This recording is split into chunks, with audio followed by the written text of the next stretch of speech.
Bueno, el estudio de nuestra semana, de la lección de esta semana, tiene por título Libres para descansar.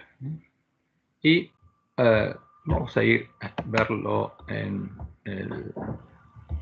el documento que estamos preparando, que como tuve que viajar y hoy no pensaba volver, pero tuvimos que volver, entonces el tiempo que tenía para terminar de preparar la lección, ¿no?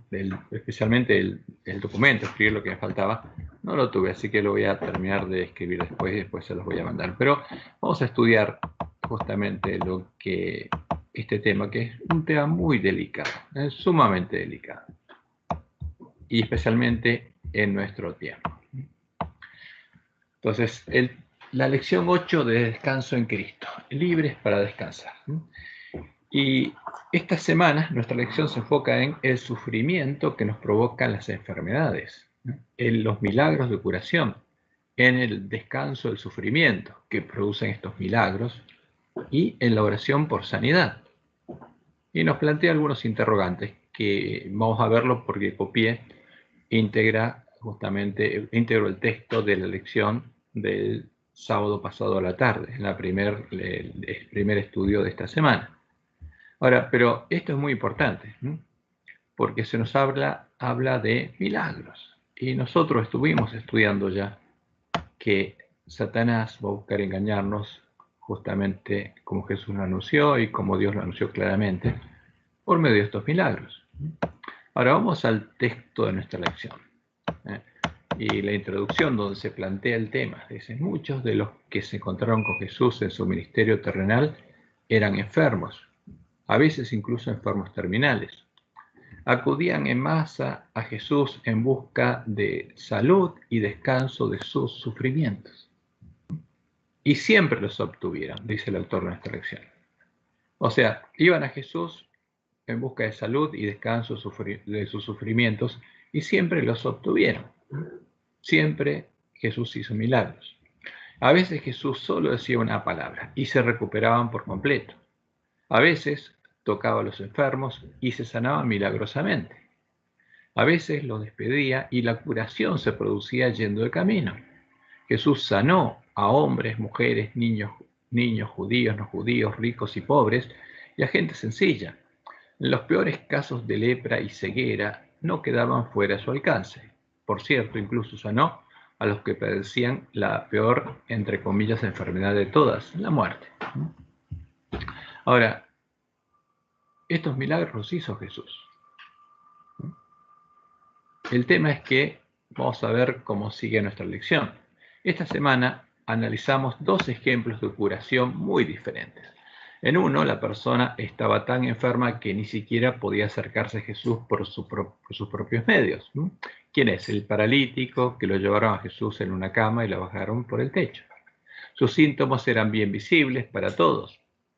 En el otro caso, no había síntomas visibles ni obvios. En ambos casos, la sanidad llegó a la manera de Dios y a su tiempo. O sea, y se nos dice, al explorar el tema del descanso, del dolor y el sufrimiento, ¿no? Entonces, cuando vemos el título, Libres para descansar, no se refiere al descanso prometido por Dios, sino al descanso del dolor y el sufrimiento. O sea, tomando como ejemplo lo que pasaba con Jesús, se proyecta esto en nuestro tiempo. ¿Para qué? Para que busquemos descanso del dolor y sufrimiento, busquemos milagros. Entonces, al explorar el tema del descanso del dolor y el sufrimiento, también consideraremos la pregunta que todos en algún momento u otro de nuestra existencia cristiana nos hemos planteado. ¿Qué sucede cuando oramos por sanidad y no recibimos respuesta? Ahora, y esto es un tema muy delicado. ¿Qué sucede cuando alguien actualmente está enfermo, no en nuestra historia, y ora por sanidad y no recibe respuesta? ¿Cómo hallar descanso entonces? ¿Qué pasa con un hermano cualquiera que le mostramos lo que hacía Jesús y con fe pide orando por sanidad y no recibe respuesta? ¿Cómo hallar descanso entonces? Y hay algunos hermanos que le oran a Jesús, diciéndole a Jesús que los sane. Y vemos que se enseña a veces, y sabemos el origen, de dónde viene. Que hay que orarle a Jesús y estando solas con Jesús, Jesús nos va a sanar. Pero por eso este es un tema muy, muy delicado. Primero, por las personas que están sufriendo ahora y después por los que van a ser engañados. Ahora, entonces la pregunta es, ¿por qué oramos por sanidad y no recibimos respuesta? ¿Por qué antes los enfermos siempre eran sanados y ahora Dios no responde? Porque sí, cuando Jesús estaba acá en la tierra, los enfermos siempre eran sanados, como dice nuestra lección. Ahora, ¿por qué ahora no? Y la pregunta es esa, ¿es por un problema de los que oran? Ahora, el que ora no era como Jesús, porque Jesús le oraba a su Padre por la sanidad y se sanaban. Ahora, ¿qué pasaba en el tiempo de la iglesia primitiva? Los apóstoles oraban por su sanidad y los enfermos sanaban. Entonces, ¿por qué Dios no responde? ¿Es un problema de los que oran? ¿O es por un problema de los enfermos? ¿Porque no se arrepintieron sus pecados? Como vamos a ver que se insinúa en nuestra lección. ¿O es por un problema de nuestras oraciones? ¿Cuál es el problema? Y podemos dar muchas respuestas, pero tiene que ser la palabra de Dios la que la dé. Pero realmente hay un problema por el cual Dios no responde. Y Dios tiene que tener una razón. Y nosotros tenemos que saberlo. Y por supuesto, Dios lo reveló. Este es un tema muy delicado, porque afecta a muchas personas que realmente están sufriendo a causa de las enfermedades y no necesitan escuchar mentiras piadosas que les generen falsas expectativas. Y al no cumplirse esas falsas expectativas, falsas esperanzas, les genere mayor sufrimiento, angustia, dolor y culpabilidad, al pensar que no son sanados por problemas personales, por sus pecados, como puede llegar a interpretarse al leer nuestra lección. Porque en nuestra lección el autor se aparta de la verdad bíblica. Y parece que hubiera estado meditando con la meditación ignaciana, porque agrega cosas al texto que no tienen nada que ver y son erróneas. Por eso necesitamos conocer la verdad que nos hará verdaderamente discípulos de Jesús y libres para descansar. Y este es un tema esencial y crítico, como leemos en Juan 8, 31 al 32. ¿Cuándo seríamos libres para descansar? Para recibir el verdadero descanso. Dijo entonces Jesús a los judíos que habían creído en él: si vosotros permaneciereis en mi palabra, en mi palabra, o sea, y después las entienden, seréis verdaderamente mis discípulos. Entonces, ¿quién es verdadero discípulo de Jesús? El que permanece en sus palabras. Ahora, nosotros sabemos, como Dios nos reveló en el Apocalipsis por medio de Elena, que lo que tenemos en nuestras manos no son las palabras de Jesús. Algunas sí y otras no, porque Roma, los sabios de Roma, cambiaron las palabras de la Biblia para reflejar sus doctrinas y por eso tenemos que arreglar nuestras lámparas. Entonces, para permanecer en las palabras de Jesús y ser verdaderamente discípulos de Jesús y conocer la verdad y que la verdad nos haga libres, debemos arreglar nuestras lámparas. ¿Y cómo las arreglamos? En forma muy sencilla.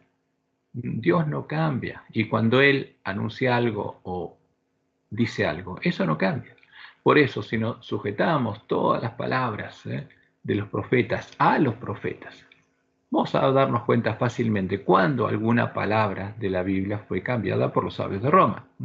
Y eso tiene impacto específico y muy fuerte en este tema. Como veremos, hay una clara respuesta de Dios a estos interrogantes y a la siguiente pregunta: ¿cuál es el verdadero descanso prometido por Dios? Porque uno puede decir, bueno, Jesús estuvo sanando a los enfermos porque Dios estaba con él. ¿Y por qué ahora Dios nos sana? Entonces vamos primero a la pregunta, una de las preguntas importantes que tenemos que conocer. ¿Por qué Jesús y los apóstoles sanaban? Y esto tiene que librarnos del engaño. Porque la bestia y el falso profeta afirman algo falso, que Jesús sanaba con un poder propio. Pero la Biblia indica que no es así, sino si los apóstoles sanaban porque tenían un poder propio, no. Mientras el verdadero Jesús ejercía su ministerio, por nosotros sabemos que hay uno falso, y es el Jesús al que adoran la bestia del falso profeta. Mientras el verdadero Jesús ejercía su ministerio y sanaba milagrosamente a los enfermos de sus enfermedades físicas, no lo hacía porque ese fuera el objetivo de su misión. Porque cuando uno lee Isaías 61, lo que leyó Jesús en la sinagoga al empezar su ministerio, cuál es su misión, no incluye justamente hacer milagros de sanidad, sino se refiere a otra cosa la palabra de Dios. Y Jesús sanaba, sí, pero no porque fuera el objetivo de su misión, ni porque tuviera poderes especiales que fueran atributos de su naturaleza divina, porque fuera Dios, como dice Roma, porque Jesús era realmente hombre, porque se había hecho inferior a los ángeles, para ser en todo semejante a nosotros, a sus hermanos, y poder tomar nuestro lugar, para que, luego de redimirnos con su sangre, muriendo en nuestro lugar, nosotros pudiéramos tomar su lugar como hijos de Dios y ser transformados por Dios a su imagen, para que sea el primogénito entre muchos hermanos. Si fuera de otro modo, en su naturaleza, no podría haber sido en todo semejante a sus hermanos, como dice Roma, que tenía una naturaleza, que era divino, era Dios. No, pero eso no es así. Si hubiera conservado sus atributos divinos, porque sabemos que el verdadero Jesús es Jehová, es el único Dios verdadero, y si él hubiera conservado sus atributos divinos y no se hubiera hecho hombre inferior a los ángeles, entonces, como dice la palabra de Dios, no podría haber sido tentado tampoco. Y en su naturaleza no podría haber sido en todo semejante a nosotros, sus hermanos, e inferior a los ángeles. Y ese es el tema, esa es la clave. Entonces, para empezar conociendo la verdad, tenemos que entender la verdad sobre el verdadero Jesús. Como dice Santiago 1, del 12 al 13. Bienaventurado el varón que soporta la tentación, porque todos seríamos tentados. Porque cuando haya resistido la prueba, recibirá la corona de vida que Dios ha prometido a los que le aman. Entonces, ¿quién es bienaventurado? El varón, el hombre que soporta la tentación. Cuando alguno es tentado, no diga que es tentado de parte de Dios, porque Dios no puede ser tentado por el mal, ni él tienta a nadie. O sea, ¿quién puede ser tentado? El hombre. El varón se refiere, es genérico, hombre o mujer. El hombre puede ser tentado. Y Jesús fue tentado, pero Dios no puede ser tentado. Y esto es muy claro. El verdadero Jesús, como indica la profecía, es el Hijo de Dios y el Hijo del Hombre. Y como leemos en Hebreos, capítulo 2, del 9 al 17, pero vemos a aquel que fue hecho un poco menor que los ángeles, a Jesús. ¿Quién es menor que los ángeles? Como dice el Salmo, lo hiciste un poco menor que los ángeles. ¿A quién? Al hombre. Y Jesús fue hecho hombre, un poco menor que los ángeles en su naturaleza. Pero él, ¿quién es? Es Jehová. No dejó de ser el Dios verdadero, pero hecho hombre. En su naturaleza se transformó en hombre. Y fue hecho un poco menor que los ángeles, a Jesús coronado de gloria y de honra, a causa del padecimiento de la muerte, para que por la gracia de Dios gustase la muerte por todos. Porque convenía a aquel por cuya causa son todas las cosas, y por quien todas las cosas subsisten, que habiendo de llevar muchos hijos a la gloria. ¿A qué? A la gloria.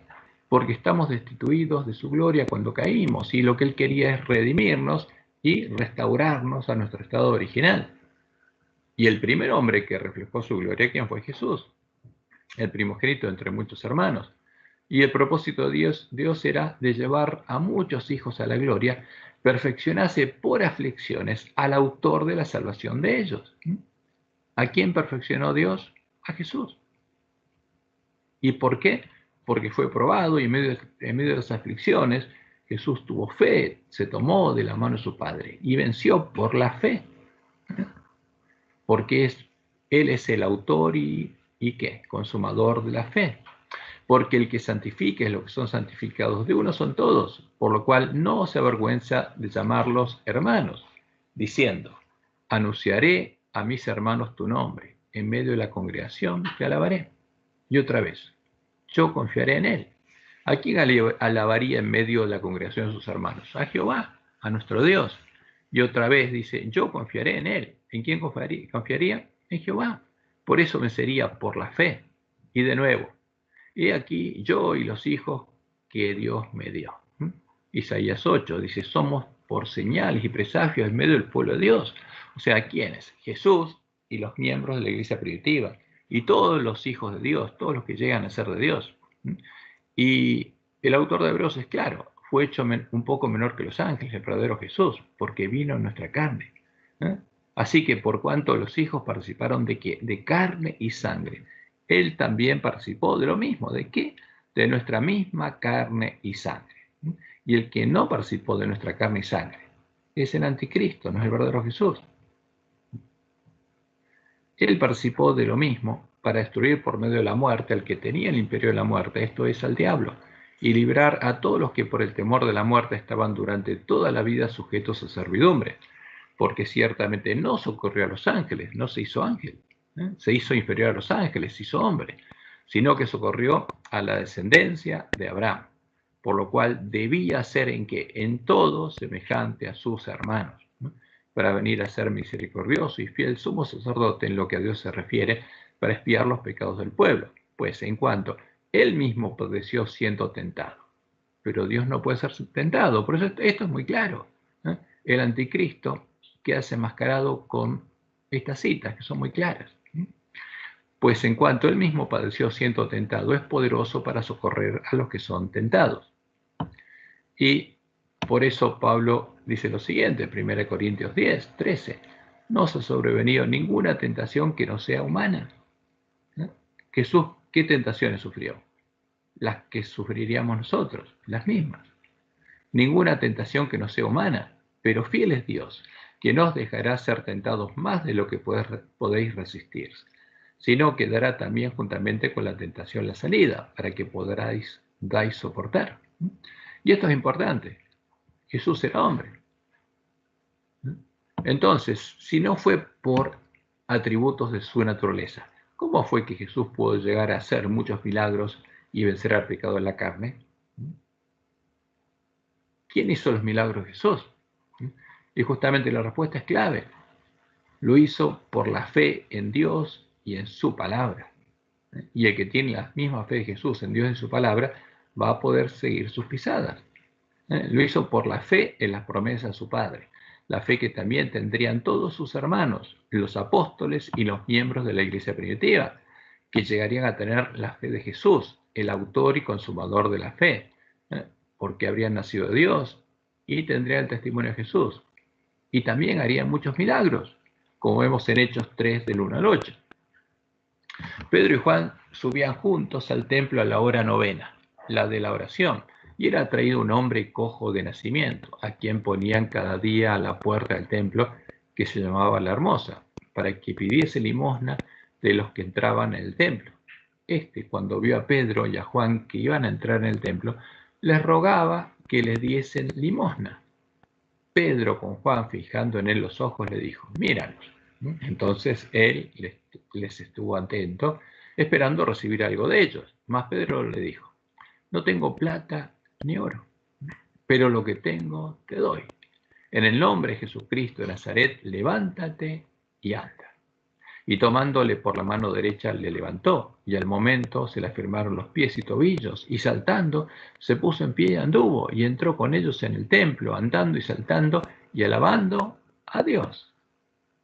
¿Por qué? ¿Quién había hecho el milagro? ¿Pedro y Juan? No. ¿Lo había hecho Jesús? No. ¿Quién lo había hecho? Dios lo había hecho. Ahora, por supuesto, Jesús, Pedro y Juan no hacían milagros porque tuvieran naturaleza divina, como lo anunciaba la profecía y lo explican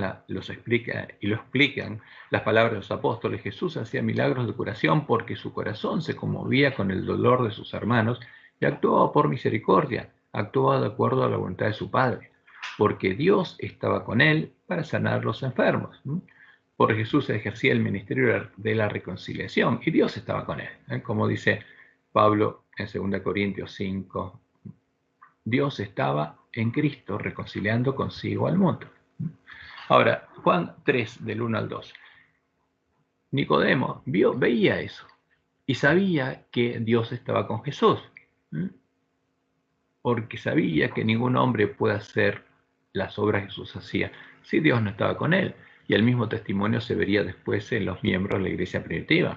Este vino de noche a Jesús de noche y le dijo: Rabí, sabemos que has venido de Dios como maestro, porque nadie puede hacer estas señales que tú haces si no está Dios con él.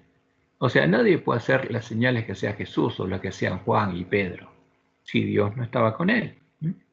Y en Hechos 3, 10, 38, Pedro da un testimonio muy claro. Dios ungió con el Espíritu Santo y con poder a Jesús de Nazaret, y como éste anduvo haciendo bienes y sanando a todos los oprimidos por el diablo. ¿Por qué? Porque Dios estaba con él. ¿Y Pedro sanó después? Sí, porque Dios estaba con él. Ahora, ¿qué pasa con nosotros? ¿Dios está con nosotros? ¿Dios está con el ángel de la Odisea? No. Dios no puede estar con una persona que es desventurada, miserable, pobre, ciega y está desnuda. Ese es el tema. Ahora, ¿el ángel de la Odisea ora por sanidad? Sí. Y ese es un tema muy delicado que tenemos que entender para ser libres de los errores. Lucas 5:17. Aconteció un día que él estaba enseñando y estaban sentados los fariseos y doctores de la ley, los cuales habían venido de todas las aldeas de Galilea y de Judea y Jerusalén. Y el poder del Señor estaba con él para sanar. ¿Quién estaba? ¿El poder de quién? El poder de Dios estaba con Jesús para sanar, porque Dios iba a sanar. Y como dice Jesús en Juan 8:29, porque el que me envió conmigo está. No me ha dejado solo el Padre, porque yo hago siempre lo que le agrada. ¿Por qué lo que decía Jesús tenía poder? Porque él hacía siempre lo que le agrada a su Padre, actuaba de acuerdo a la voluntad de su Padre, como dice Juan en Juan 5, 14 y 15. Esta es la confianza que tenemos en él, que si pedimos alguna cosa conforme a su voluntad, él nos oye. Ahora, Jesús conocía la voluntad de su Padre, por eso siempre hacía lo que a él le agradaba y el poder de Dios estaba con él. Juan 10, 37, 38. Si no hago las obras de mi Padre, no me creáis. Cuando él sanaba, ¿qué estaba haciendo? Las obras de su Padre. Mas si las hago, aunque no me creáis, creed a las obras, para que conozcáis y creáis. ¿Qué cosa? Que el Padre está en mí y yo en el Padre. Porque ¿quién puede sanar? Solo Dios. ¿No crees que yo soy el Padre y el Padre en mí? En Juan 14:10, hablando con sus discípulos. Las palabras que yo os hablo, no las hablo por mi cuenta, sino que el Padre que mora en mí, Él hace las obras. Porque Jesús era parte del templo de Jehová, era la piedra del ángulo del templo de Jehová. Luego, el mismo poder se vio en medio de la iglesia primitiva, que era el nuevo lugar del santuario de Dios, el lugar de su santuario, edificado sobre Jesús, sobre la piedra del ángulo, y con piedras vivas. Como dice Pedro en 1 de Pedro capítulo 2. Desechando pues toda malicia, todo engaño, hipocresía y envidias y todas las detracciones, o sea, desechando vuestros viejos caminos. Desead, como niños recién nacidos, la leche espiritual no adulterada, para que por ella crezcáis para salvación, si es que habéis gustado la benignidad del Señor, acercándolos dos a Él, piedra viva. ¿A quién? A Jesús, piedra viva, desechada ciertamente por los hombres, mas para Dios escogida y preciosa. Vosotros también, como piedras vivas, como hijos de Dios, recién nacidos de Dios, sed edificados como casa espiritual y sacerdocio santo, para ofrecer sacrificios espirituales aceptables a Dios por medio de Jesucristo. Por lo cual también contiene la Escritura: he aquí pongo en Sión la principal piedra del ángulo, escogida, preciosa, y el que creyere en él no será avergonzado. Para vosotros, pues, los que creéis, él es precioso. Pero para los que no creen, la piedra que los edificadores desecharon ha venido a ser cabeza del ángulo, y piedra de tropiezo y roca que hace caer, porque tropiezan en la palabra, siendo desobedientes, a lo cual fueron también destinados. Y eso era claro. Jesús y sus hermanos tenían la misma fe y el mismo testimonio. Ahora, ¿cuándo dejó de verse el testimonio de los hermanos de Jesús, de los hijos de Dios, que conocían la verdad y tenían la fe y el testimonio de Jesús?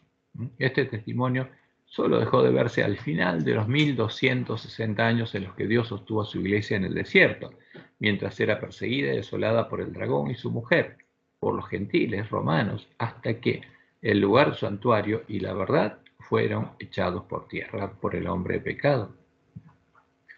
Y esa profecía se cumplió y la podemos ver en la historia. Como leemos en Daniel 7:25, y hablará palabras contra el Altísimo y a los santos del Altísimo quebrantará, porque Satanás lo usaría para asesinar al pueblo de Dios, para que se embriagara de la sangre de los mártires de Jesús. Y Daniel 8:23 y 24. Cuando los transgresores lleguen al colmo, se levantará un rey altivo de rostro y entendido en enigmas, y su poder se fortalecerá, mas no con fuerza propia, y causará grandes ruinas y prosperará, y hará arbitrariamente, y destruirá a los fuertes y al pueblo de los santos. ¿Qué haría con el pueblo de los santos? Los destruiría. ¿Cómo echaría por tierra el lugar santuario de Dios y la verdad? Asesinando al pueblo de Dios. Destruirá al pueblo de los santos. Daniel 8, 9 al 12, y se engrandeció hasta el ejército del cielo, hasta el reino de Dios, y parte del ejército de las estrellas echó por tierra y las pisoteó. Aún se engrandeció contra el príncipe de los ejércitos, contra el primogénito entre muchos hermanos, y por él fue quitado el continuo, la obra de Cristo. ¿Cuándo? ¿Cuándo fue quitado el continuo? A comienzo del siglo IV, cuando vino la apostasía de Balaam. Ahí fue quitado el continuo. ¿Y qué pasó cuando fue quitado el continuo? Sacerdotes paganos fueron nombrados como cristianos y empezaron a perdonar pecados.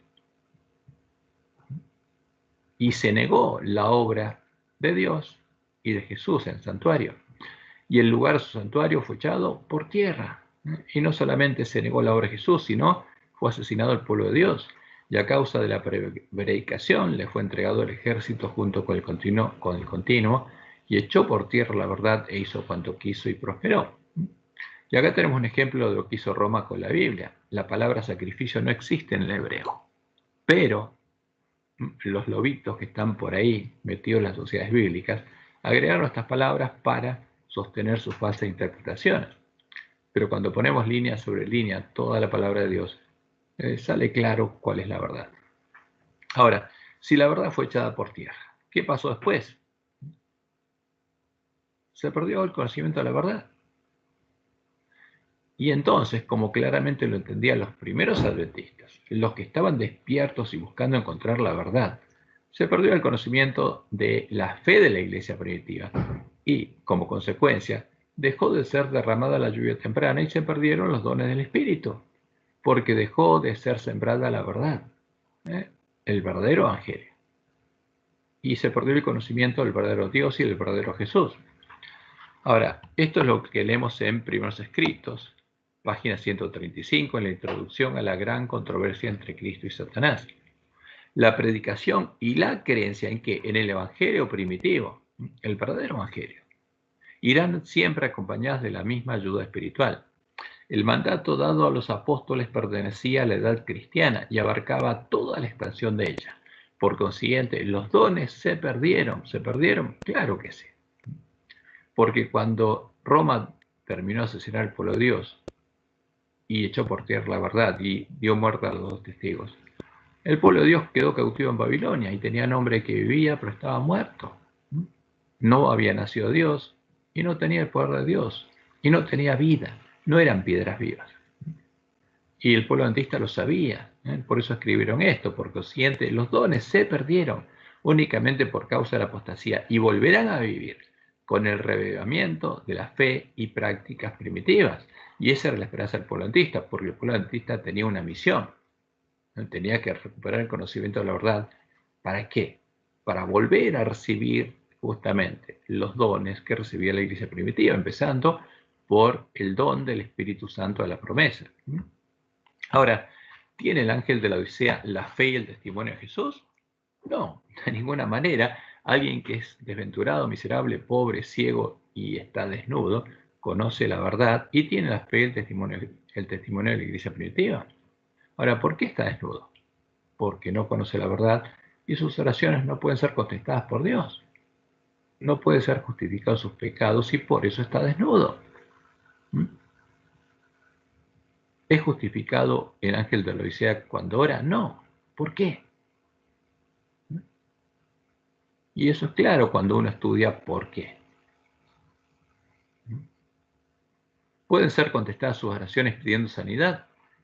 No, tampoco pueden ser contestadas por Dios, pero sí pueden ser contestadas por otra persona. Ese es el problema. No pueden ser contestadas por Dios, pero sí pueden ser contestadas por otra persona. ¿Y por qué la otra persona no contesta? Porque Dios se lo impide hasta que su pueblo escuche el mensaje que tiene que escuchar, el mensaje de Elías. Ahora, ¿cuándo llegaríamos a ser libres para descansar? Y esto es importante que lo entendiéramos. ¿Por qué? Porque el pueblo antista está engañado, y eso es lo que Dios anunció que pasaría. El primer trabajo que Dios le dio al pueblo adventista antes de que se durmiera es el de recuperar el conocimiento de la verdad, reparando la brecha hecha por el Papa a la Santa Ley de Dios para que los lugares asolados pudieran ser reedificados. Y le mostró a Elena, la de White, que en su última generación el pueblo adventista llegaría a entrar por la puerta estrecha y a andar por el sendero angosto que está muy por encima del mundo. El camino que iluminaría la luz del clamor de medianoche. Como nosotros sabemos, y estas citas las leímos muchas veces, el Papa hizo una brecha a la Santa Ley de Dios, pero vi, dice Elena, que había llegado ya plenamente el tiempo en que esta brecha tiene que ser reparada ¿por quién? Por el pueblo de Dios. ¿Dios conoce la verdad? Sí. ¿Nos revelaría la verdad en forma, milagrosa? ¿O por medio de un profeta? No. Nos mandó a estudiar su palabra y hacer lo que dice la profecía del Apocalipsis que tienen que hacer el pueblo de Dios para que los dos testigos vuelvan a la vida. Esta brecha tiene que ser reparada por el pueblo de Dios y los lugares asolados han de ser reedificados. Y justamente la próxima cita está en Mensajes Selectos, tomo 1, página 121. Un reavivamiento de la verdadera piedad entre nosotros es la mayor y más urgente de todas nuestras necesidades. ¿De qué? De la verdadera piedad. ¿Tenía la verdadera piedad el pueblo adventista? No, y era consciente de que no la tenía. El buscar esto debe ser nuestro primer trabajo. O sea, si no hacemos ese primer trabajo, si no ponemos el cimiento de la casa, no podemos hacer el techo. Debe haber un esfuerzo ferviente para obtener la bendición del Señor, no porque Dios no esté dispuesto a otorgarnos su bendición, sino porque no estamos preparados para recibirla. Y ellos eran conscientes que no estaban preparados para recibir el Espíritu Santo de la promesa. ¿Por qué? Porque no conocían la verdad. Nuestro Padre Celestial está más dispuesto a dar su Espíritu Santo a los que se lo piden que los padres terrenales a dar buenas dádivas a sus hijos. Ahora, ¿y Satanás lograría impedirlo? No. Como leemos en Testimonios por los Ministros, página 37. Por débil y aquejado de flaquezas que sea el pueblo de Dios, los que se vuelven de la deslealtad al Señor, porque el ángel de la Odisea sería desleal a Dios. Y por eso estaría en esa condición, en esta generación mala y perversa, y regresan a su lealtad, o sea, se vuelven a Jehová, estando firmes en la vindicación de la santa ley de Dios, reparando la brecha abierta por el hombre de pecado bajo la dirección de Satanás, serán contados como hijos de Dios, y por la justicia de Cristo aparecerán perfectos delante del Señor. La verdad no siempre yacerá en el polvo para ser pisoteada por los hombres, será magnificada y hecha honorable. Aún ha de erguirse para brillar en toda su natural refulgencia y estará inconmovible por los siglos de los siglos. Cuando recuperáramos el conocimiento de la verdad, habría una manifestación maravillosa del poder de Dios. El conflicto del siglo 517. Antes que los juicios de Dios caigan finalmente sobre la tierra, habrá entre el pueblo del Señor un avivamiento de la piedad primitiva. ¿De qué? De la piedad primitiva. ¿Por qué? Habríamos reparado la brecha, cual no se ha visto nunca desde los tiempos apostólicos.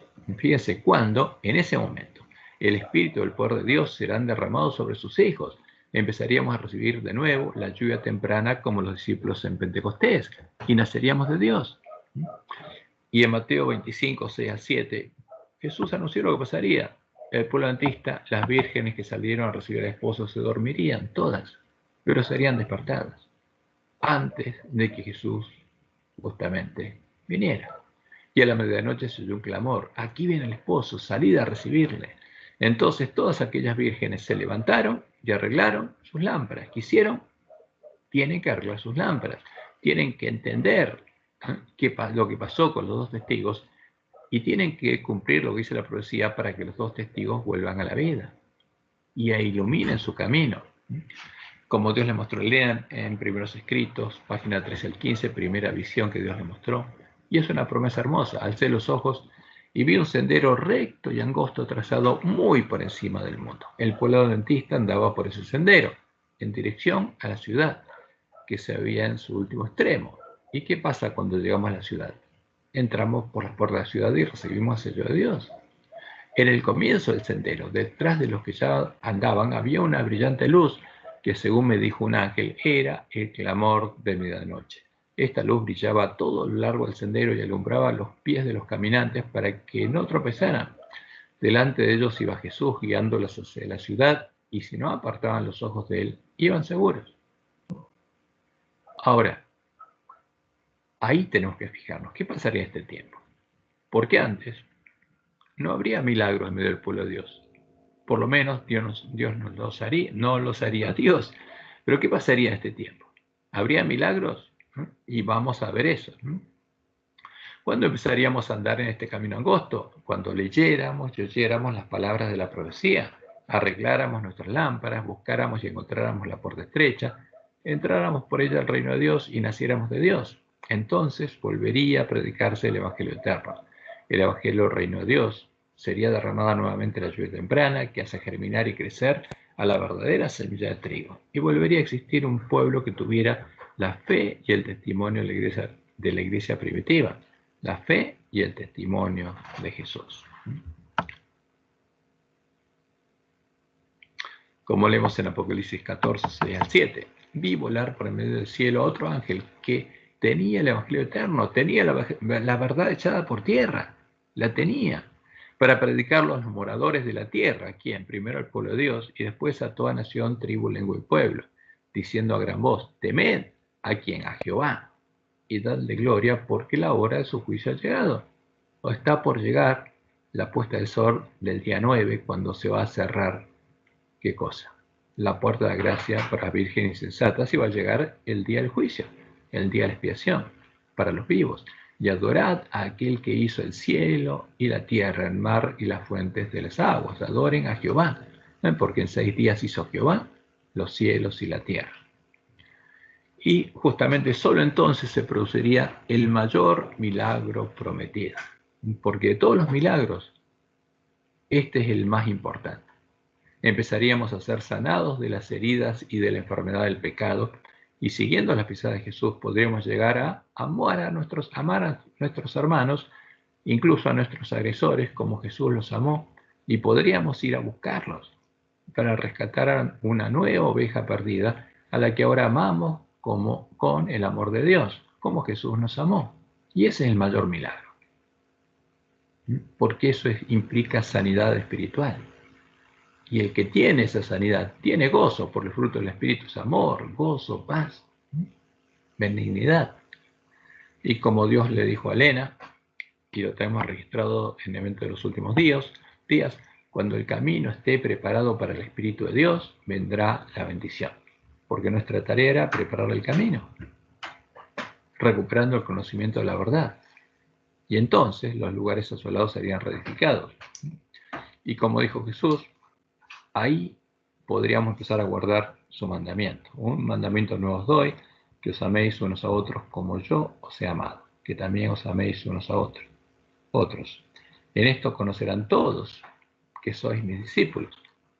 Si eso no se ve en el pueblo de Dios, ¿quién va a creer que somos sus discípulos? Si cree que somos sus discípulos y no tenemos el amor de Dios, creyó en un verso.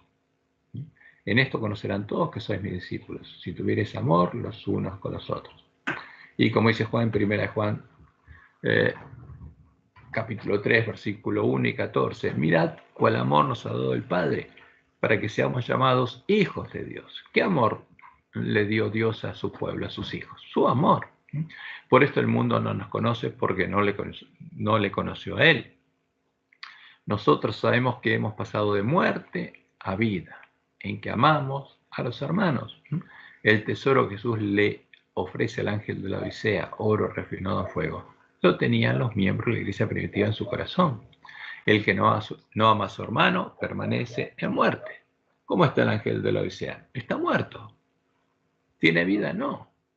Ni siquiera fue justificado sus pecados. Y por eso necesita oír la verdad.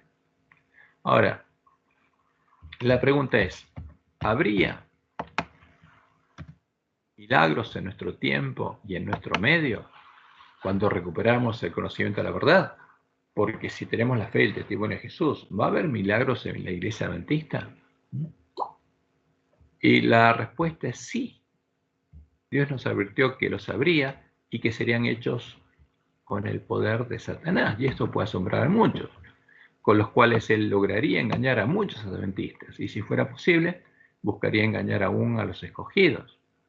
¿Quién haría milagros en nuestra iglesia? Dios le permitiría a Satanás hacerlo. Como no le permitió en el monte Carmelo, cuando Elías se enfrentó a los profetas de Baal, ahora sí se lo permitiría. Pero por supuesto, Dios no haría nada sin anunciarlo a su pueblo por medio de sus siervos los profetas. Como leemos en Mateo 7, 22 al 23. Muchos, dice Jesús, me dirán aquel día, Señor, Señor, ¿no profetizamos en tu nombre? Y en tu nombre echamos fuera demonios, y en tu nombre hicimos muchos milagros. ¿Y no se necesita poder para hacer eso? Sí. ¿Y lo recibieron? Sí. Y entonces les declararé, nunca os conocí. Yo no les di poder. No hice yo esas obras. Apartados de mí, hacedores de maldad, hijos del padre de maldad. ¿Quién las hizo si no las hizo Jesús? Si no las hizo Dios. El príncipe de este mundo y sus ángeles. Por eso Dios les mostró claramente que eso estaría pasando en la iglesia adventista. A Elena nos advirtió que nos preocupáramos. Se me ha indicado que os señalara estos pasajes y el capítulo 7 de Mateo. Necesitáis estudiar cada palabra como si de ella dependiera vuestra vida, y especialmente los que piden milagros. Especialmente prestad atención a estas palabras. Cualquiera pues que me oye estas palabras y las hace. Jesús, ¿qué dijo? Busquen la puerta estrecha, no entren por la puerta ancha, porque frente a nosotros estaría la puerta ancha. Le compararé a un hombre prudente que, cuando encontró la puerta estrecha, edificó su casa sobre la roca, sobre la peña, sobre Jehová. Y descendió lluvia, y vinieron ríos, y soplaron vientos, y combatieron contra aquella casa, y no cayó, porque estaba fundada sobre la roca, sobre Jehová.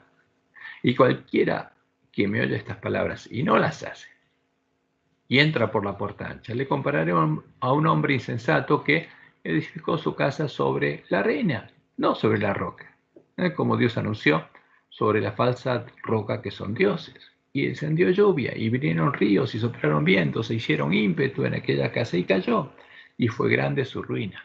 Por eso dice Elena, muchas casas que ahora se creen seguras, caerán. Y es una advertencia terrible para el pueblo adventista. Muchos adventistas que ahora se creen seguros, caerán. El Señor declara que Él no acepta un servicio dividido. ¿Por qué? ¿A quién estaría adorando el ángel de la Odisea? ¿A Jehová? No. ¿A quién? Al Dios de los lobos vestidos de ovejas. Ahora, el conflicto de los siglos 517 es la cita que leímos, que en medio del pueblo de Dios abrió un avivamiento de la piedad primitiva cuando no se ha visto nunca desde los tiempos apostólicos. Y por supuesto, Satanás lo sabe. El enemigo de las almas desea impedir esta obra y antes que llegue el tiempo, para que se produzca tal movimiento, porque el avivamiento produciría un movimiento, el clamor de medianoche produciría un movimiento de la iglesia adventista, tratará de evitarlo introduciendo una falsa imitación.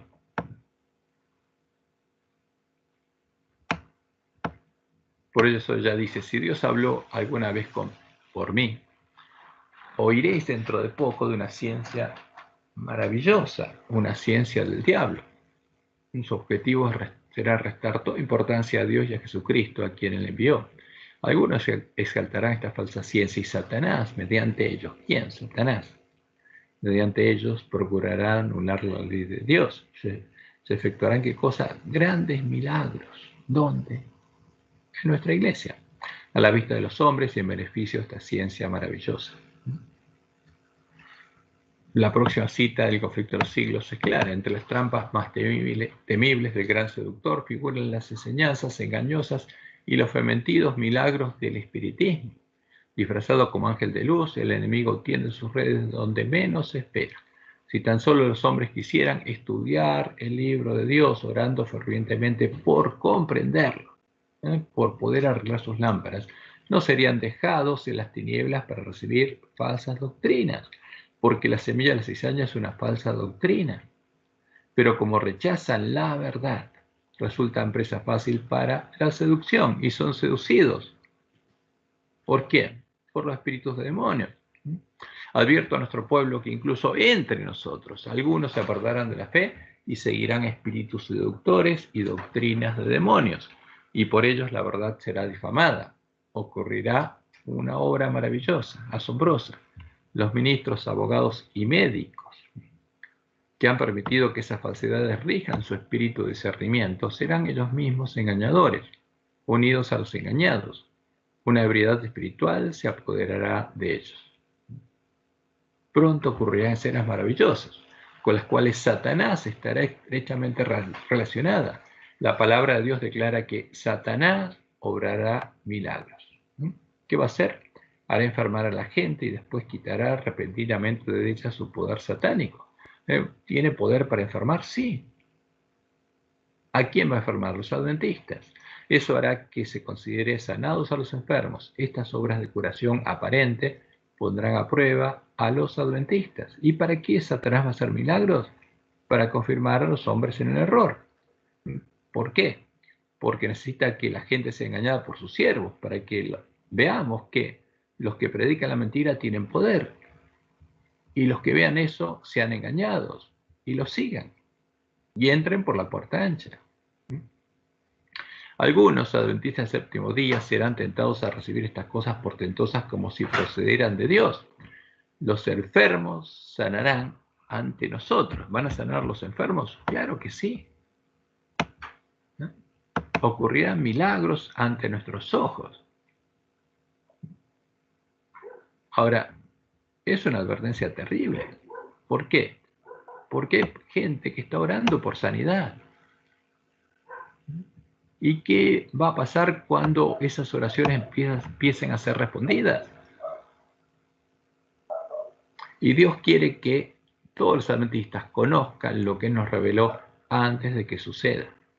Para eso dejó la profecía. Por eso nos mandó tocar trompeta en Sión. La próxima cita, dice Elena, si aquellos por medio de quienes se realizan curaciones, porque se van a realizar ¿qué cosa? Curaciones. El tema de nuestra lección. Va a haber curaciones en la iglesia adventista. Están dispuestos, en vista de estas manifestaciones, a excusar su descuido de la ley de Dios y prosiguen desobedeciendo. Porque si un ángel de la Odisea, con la fe del ángel de la Odisea, recibe el poder para hacer milagros, algo pasa ahí. Aunque tengan poder en todo sentido, tal cosa no significa que posean el gran poder de Dios. Por el contrario, es el poder obrador de milagros del gran engañador. Y nosotros tenemos que ver milagros y tenemos que desenmascararlos delante de nuestros hermanos. Esa es nuestra misión. Y lo que Dios nos mostró es terrible, por eso nuestros hermanos tienen que saberlo a tiempo. Vi que Dios obraba, y esto está en Primeros Escritos, página 43 al 45, donde Dios nos mostró lo que estaría pasando al tiempo de nuestra prueba. Dice Elena, vi que Satanás obraba por unas cuantas maneras mediante sus agentes. Actuaba por intermedio de ministros que habían rechazado la verdad y cedido a graves engaños para creer la mentira y ser condenados. Mientras predicaban algunos y oraban, algunos caían postrados y desvalidos, no por el poder del Espíritu Santo, sino por el de Satanás. ¿Qué pasaba? estos ministros tenían poder y afectaban a los que estaban escuchando, como Evan Roberts en el reavivamiento de Gales. Y ese no era el poder del Espíritu Santo, sino el de Satanás, infundido en esos agentes y por su intermedio en la gente. ¿Y dónde predicaban y pasaba esto? En la iglesia adventista. Mientras predicaban, oraban y conversaban, algunos adventistas profesos que habían rechazado la verdad presente se valían del mesmerismo, del espiritismo para ganar adherentes. Y la gente se regocijaba en esta influencia porque pensaba que era la del Espíritu Santo. ¿A dónde? En la iglesia adventista. Hasta hubo algunos que empleaban el mesmerismo, estaban tan sumidos en las tinieblas y el engaño del diablo que creían ejercer un poder que Dios les había dado. Y después sigue, dice Elena, algunos de estos agentes de Satanás y ministros adventistas que predicaban desde el púlpito de la iglesia adventista afectaban los cuerpos de algunos de los santos a quienes no podían engañar ni apartar de la verdad mediante una influencia satánica. Ahora, y cuando uno lee esto, es terrible. Esto no lo puede hacer Satanás en el mundo porque Dios protege a su pueblo hasta que escuche el fuerte pregón, pero lo podría hacer en la iglesia adventista cuando crecieran juntos el trigo y la cizaña. Y por eso tendríamos que darles el alimento a tiempo a nuestros hermanos. Y Elena dice, ojalá que todos pudiesen ver esto como Dios me lo reveló, a fin de que conocieran mejor las astucias de Satanás y se mantuvieran en guardia. Vi que Satanás obraba así, para enajenar, engañar y desviar a los hijos de Dios precisamente, ¿cuándo? En el tiempo del sellamiento. Ella dice ahora, porque ella fue llevada a ver eso y ella lo vio en tiempo presente. Vi a algunos que no se guían rígidamente por la verdad presente. ¿Y qué nos muestra? ¿Cuál es la verdad presente? El mensaje de los tres ángeles, que dice que Babilonia ha caído y que no adoremos a la bestia en su imagen y que adoremos al Dios verdadero. Las rodillas les temblaban y sus pies resbalaban porque no estaban firmemente asentados en la verdad. Y mientras estaban así temblando, la cubierta del Dios omnipotente no podía extenderse sobre ellos. Satanás probaba cada una de sus artes para sujetarlos donde estaban. ¿Dónde estaba Satanás? En la iglesia adventista. ¿Dónde estaban los demonios? En la iglesia adventista. ¿Y qué estaban buscando? Sujetar al pueblo de Dios donde estaban hasta que hubiese pasado el sellamiento, hasta que la cubierta se hubiese corrido sobre el pueblo de Dios y ellos hubiesen quedado sin refugio que los protegiera de la ira ardiente de Dios y las 7 últimas plagas. Dios ha comenzado a correr esta cubierta sobre su pueblo y ella será extendida sobre todos los que han de tener refugio en el día de la matanza. Dios obrará con poder en favor de su pueblo. ¿Va a actuar con poder? Por supuesto que sí. ¿Está actuando con poder? Por supuesto que sí. Y a Satanás también se le permitirá obrar. Ahora, ¿cómo obrará Dios? ¿Como Satanás? No. Cuando Dios le permita obrar a Satanás, ¿qué va a hacer? Milagros, como Jesús lo advirtió. ¿Y Dios? Vamos a ver lo que Dios nos dijo. Vi que las señales, los prodigios y las falsas reformas aumentarían y se extenderían. ¿Y quién haría todo esto? Satanás y sus ángeles, guiando a hombres impíos. Las reformas que me fueron mostradas no eran del error a la verdad. Las reformas que se llevarían adelante en la iglesia adventista, en conjunto, nunca serían del error a la verdad en el tiempo de la última generación. Mi ángel acompañante me invitó a buscar el trabajo del alma que solía manifestarse en favor de los pecadores. Lo busqué, pero no pude verlo, porque ya pasó el tiempo de la salvación de ellos. Terrible. Ahora, nosotros vamos a ser probados y sellados en medio de esto. Y lo veríamos, y lo estamos viendo. Por eso Elena dice, Evento de los Últimos Días, página 17, acudid a Dios por vosotros mismos, personalmente, clama a mí y yo te responderé, dice Dios. Orad por iluminación divina, para estar seguros de que realmente conocéis la verdad que nos hace libres, a fin de que cuando se despliegue el poder portentoso y obrador de milagros, porque se va a manifestar, y el enemigo venga como ángel de luz, distingáis entre la obra genuina de Dios y la obra de imitación de los poderes de las tinieblas. Y Satanás va a obrar. ¿Y está obrando? Sí está obrando. Por eso, para que no fuéramos engañados, Dios nos indicó que Él obraría de una forma muy distinta. Obraría con poder, pero de una forma muy distinta a la de Satanás y sus ángeles en el tiempo de nuestra prueba. Fíjense lo que dice Elena, Evento de los Últimos Días, página 173. La forma como Cristo obró consistió en predicar la palabra y en aliviar los sufrimientos mediante obras milagrosas de curación. Pero se me ha dicho que, ¿qué se le dijo? Que hoy no podemos obrar en la misma forma. O sea, el pueblo adventista no podría obrar como Jesús y los discípulos y la iglesia primitiva, porque Satanás ejercerá su poder realizando milagros. Entonces, ¿qué confusión habría en la iglesia adventista si uno hace un milagro, otro, y fuera una competencia de milagros? Sería terrible. Ahora, pero el que cree en un milagro no tiene fe, porque la fe viene por el oír y el oír la palabra de Dios. Y la fe es la certeza de lo que se espera, la convicción de lo que no se ve. Si alguien cree en la mentira porque ve un milagro, fue engañado. Dios no va a hacer milagros para que creamos en la verdad.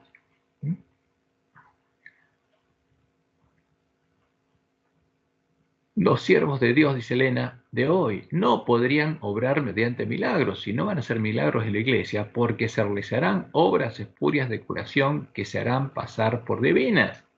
Y por eso hay que tener mucho cuidado cuando se habla de orar por curación, oraciones de curación, como habla nuestra lección, porque eso le prepara el camino a quién, a la manifestación del príncipe de este mundo para engañar al pueblo de Dios. Es triste que nuestra lección no se ponga a estas citas, justamente donde Dios nos advierte que no oremos por milagros en nuestro tiempo y que tengamos cuidado, por Satanás va a hacer milagros.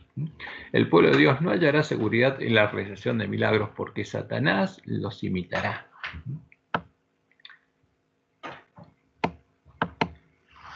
Y otra cita más, justamente, entre las trampas más temibles del gran seductor figuran las enseñanzas engañosas y los fementidos milagros del espiritismo.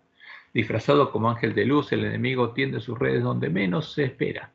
Si tan solo los hombres quisieran estudiar el libro de Dios, orando fervientemente por comprenderlo, no serían dejados en tinieblas para recibir doctrinas falsas. Pero como rechaza la verdad resultan presa fácil para la seducción. Esta cita está duplicada. No me di cuenta, la tenemos duplicada. Y dice Elena, Satanás presentará milagros. Muchos que rehusan los mensajes que el Señor les envía están buscando clavos para colgar sus dudas y andan buscando alguna excusa para rechazar la luz del cielo. Frente a una evidencia clara, aún así, dice Jehová, dicen tal como los judíos, muéstranos un milagro y creeremos. Ahora, pero eso no es fe, porque la fe viene por oír la palabra de Dios. Si estos mensajeros tienen la verdad, ¿por qué no sanan a los enfermos? Porque va a haber siervos de Satanás haciendo milagros y sanando, y van a decir, bueno, si estos tienen la verdad, ¿por qué no sanan? Y fíjense lo que Dios les mostró a Elena. Si sus ojos pudieran ser abiertos, se verían rodeados por ángeles malignos, jubilosos y triunfantes debido a su poder para engañarlos. Está por llegar el día cuando Satanás contestará el pedido de esas personas. ¿El pedido de qué? De milagros. Y hará numerosos milagros para confirmar la fe de todos los que buscan esa clase de evidencia. Ahora, fe en que la verdad no es la mentira. Cuán terrible será la situación de los que cierran sus ojos a la luz de la verdad y piden milagros para afirmarse en el engaño. Terrible. Algunos nos preguntan, ¿cómo es eso? No se ofrecen oraciones para obtener sanamientos milagrosos, y de los que habla nuestra lección. De los enfermos, en lugar de establecer tantos sanatorios, si se hiciera esto en nuestras filas surgiría un gran fanatismo. Y ella cuenta lo que pasó. Los que tienen mucha confianza propia de inmediato entrarían en acción, tal como lo hicieron algunos en un lugar que no nombra, quienes tenían mucho que decir acerca de la carne santificada. Estas personas fueron arrastradas por un engaño espiritista. En el Congreso de la Asociación General de 1901 fueron reprochados por un mensaje que el Señor me dio para ellos. Si llevásemos a cabo los planes que algunos verían complacidos que realizáramos, se formarían grupos que introducirían manifestaciones espiritistas que confundirían la fe de muchos. entrarían errores y se abogaría por doctrinas extrañas. Algunos se apartarían de la fe al prestar atención a espíritus seductores y a doctrinas de demonios. Estas cosas comenzaron a manifestarse ya en los tiempos cuando se estableció el primer sanatorio adventista. Ahora, ¿qué pasa? Justamente, ¿qué nos protege estos engaños? El conocer la verdadera doctrina, porque Satanás actúa en base a falsas doctrinas. Es la única forma de seducirnos si creemos al engaño de las falsas doctrinas. Y dice Elena, la rebelión y la apostasía se encuentran en el aire mismo que respiramos. Nos afectarán a menos que mediante la fe hagamos depender de Cristo nuestras almas desvalidas. Si los seres humanos se dejan descarriar con tanta facilidad, ¿qué ocurrirá cuando Satanás personifique a Cristo y realice milagros? ¿Qué va a pasar con el pueblo antista cuando Satanás haga milagros en la iglesia? ¿Qué van a decir?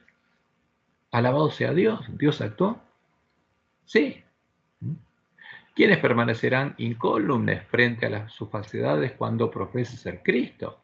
Y sea únicamente Satanás que asume la apariencia de Cristo y que aparentemente realiza las obras de Cristo. ¿Qué impedirá que el pueblo de Dios preste obediencia a los falsos cristos? No vayáis en pos de ellos, dijo Jesús. ¿Y cuál es la única salvaguardia? Las doctrinas deben ser correctamente comprendidas. ¿Y cómo?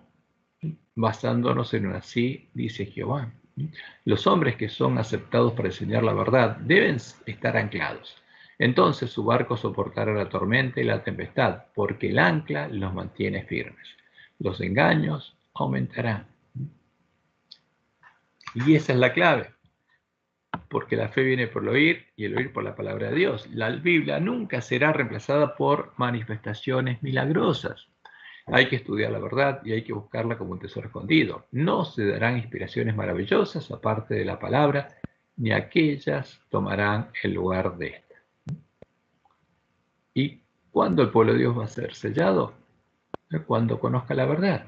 Tan pronto como el pueblo de Dios sea sellado en su frente, no se trata de un sello o marca que se pueda ver, sino de ¿qué? Un afianzamiento en la verdad, tanto intelectual como espiritualmente, de modo que los sellados son inconmovibles. Tan pronto como sea sellado y preparado para el zarandeo, este vendrá. Y llegaremos a oír la voz de un ángel o la voz de Jesús diciéndonos auditivamente cuál es la verdad. Y sí y no.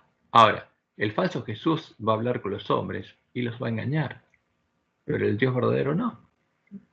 Y por eso Dios le mostró a Elena en la visión de la amada pequeña, cuando ella le rogó a un ángel que había en su visión que él mismo hablara a la gente para que se despertara y se preparara, justamente, que él no haría este tipo de manifestaciones,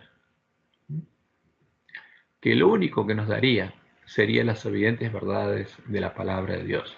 Clamé a Dios para suplicarle que perdonara a su pueblo, entre el cual había algunos desfallecidos y moribundos, pues vi que llegaban rápidamente los juicios del Todopoderoso, y rogué al ángel que hablara en su propio lenguaje a la gente, pero él respondió: todos los truenos y relámpagos del Sinaí no conmoverían a los que no quieren ser conmovidos por las evidentes verdades de la palabra de Dios.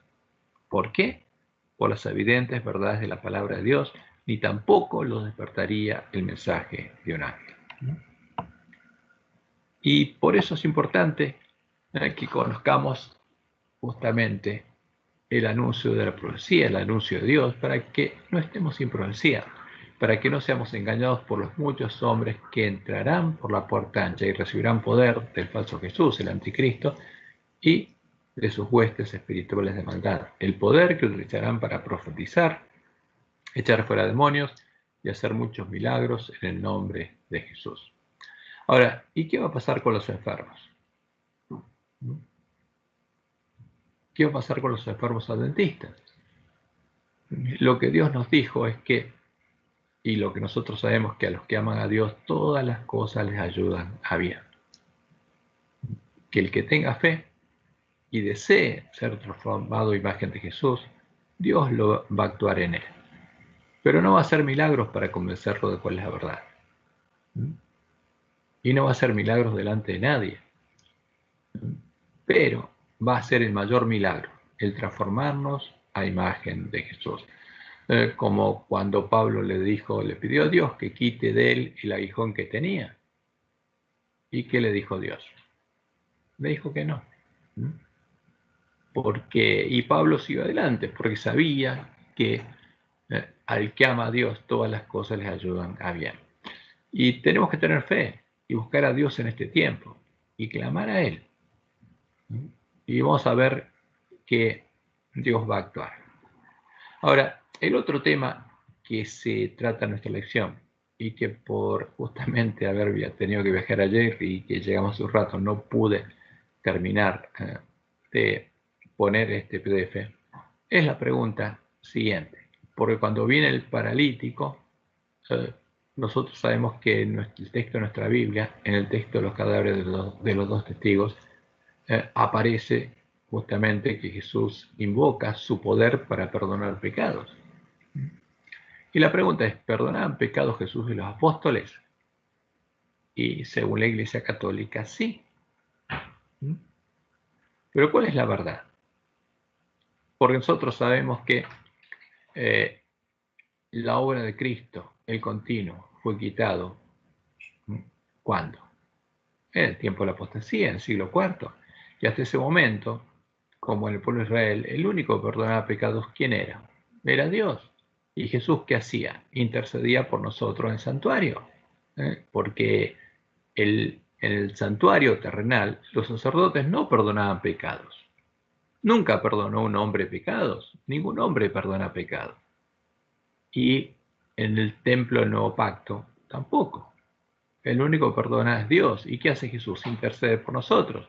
Porque, como dice Pablo en primera de Timoteos, capítulo 2, versículo 5, porque hay un solo Dios y un solo mediador entre Dios y los hombres, Jesucristo, hombre. ¿Quién perdona? Solo Dios. Como él dice en Romanos 8, Cristo está sentado a la diestra de Dios e intercede por nosotros. Entonces, ¿perdonan pecados los apóstoles? No. ¿Cuándo los hombres empezaron a perdonar pecados? Porque esa era una costumbre pagana. Cuando el sacerdocio pagano fue introducido en el siglo IV por Silvestre I en medio de la nueva Iglesia Universal o Católica de Roma. Y ahí empezaron los hombres a perdonar pecados. Y cuando fue introducida en nuestra Biblia, que es la Biblia católica, los cadáveres de los dos testigos, justamente las palabras, entre comillas, de Jesús, dando la autoridad a los hombres para perdonar pecados. Y claramente sabemos que eso ocurrió a partir de la orden del Papa Dámaso de crear la Biblia católica en el año 382 después de Cristo. Y por eso aparecen las palabras de los sabios de Roma en boca de Jesús. Aparece el infierno en la boca de Jesús. Aparece ahí las palabras de Jesús dándole autoridad a los hombres para perdonar pecados. Y para dárselas, él tendría que haber tenido autoridad para perdonar pecados aquí en la tierra. Pero eso es antibíblico, totalmente contrario a la palabra de Dios. Entonces, cuando uno pone línea sobre línea todas las palabras del Antiguo Testamento, Nuevo Testamento, y sujeta a los profetas, se da cuenta que esas palabras en las que Jesús supuestamente perdonaba pecados y tenía autoridad para perdonar pecados, no son parte de la verdad. Fueron puestas para justificar la obra de Roma. Porque Jesús, el santuario, no perdona pecados. Y él fue muy claro. Ni una jota ni un tilde cambiaría de la ley. Él no vino para cambiar la ley y los profetas, vino para cumplir. Y un hombre, Jesucristo hombre, no podía arrogarse la autoridad de perdonar pecados, porque eso es lo que haría ¿quién? El hombre de pecado que se sentaría en el templo de Dios como Dios, haciéndose pasar por Dios. Y él diría que tiene autoridad para perdonar pecados, no Jesús. Entonces, cuando encontramos en la boca de Jesús esas palabras, tenemos que tener mucho cuidado. Tenemos que probarla a la ley y al testimonio de los profetas. Sí.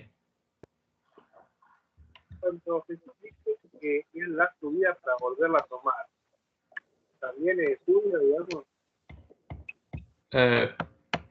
A ver, lo que dice ahí es que tiene el mandato de Dios de poner su vida y volverla a tomar. Porque Él la pone voluntariamente. No es que Jesús fuera un Dios que pone su vida y la vuelve a tomar, porque si no, no estaría muerto. Cuando alguien está muerto, y los muertos nada saben. Y Jesús estaba muerto. Y era un hombre, Jesucristo hombre, y eran todos semejantes a sus hermanos. Entonces hay que poner todo línea sobre línea. Entonces vamos un poco a estos versículos, que después los voy a poner aquí en el PDF. ¿Sí? Perdóname una cosita. O sea que la hermana Elena de White, ya sabemos que ella no tenía toda la luz, pero hay todo un capítulo que ella le dedica a este tema del hombre este que bajaron los amigos, y ella dice que miró a toda la gente que estaba ahí, y entonces cuando la famosa frase de Jesús, que él miró el corazón de ese hombre, y lo que ese hombre en realidad necesitaba que le perdonaran sus pecados. Entonces, él veía a todos los fariseos que estaban ahí presentes, y entonces les hizo la gran pregunta: ¿qué es más importante para este hombre? ¿Que sus pecados sean perdonados o que pueda andar? Y entonces la famosa frase de él que le dice: a ti te digo, tus pecados te son perdonados, y ahora toma tu lecho y anda, ¿no? Y eso es un capítulo, te digo, completo, que le dedica a la hermana de Guay al análisis de eso, y ella habla concretamente que ese hombre necesitaba, lo más importante para él era que le perdonaran sus pecados. Y bueno, y entonces, viste, medio como que te deja en un tembladeral. Entonces, como ella dijo, hay que poner todas sus palabras a la luz de la luz mayor. A ver, por supuesto que todo lo que necesitan los hombres, más que sanidad física, es sanidad espiritual. Lo más importante es que nos perdone nuestros pecados. Ahora, cuando Jesús sanaba, y no sabemos, porque no tenemos los originales, por supuesto le puede haber dicho al hombre, ¿qué cosa? Al pecador, porque él sabía la voluntad de su padre. Por supuesto, tus pecados van a ser perdonados.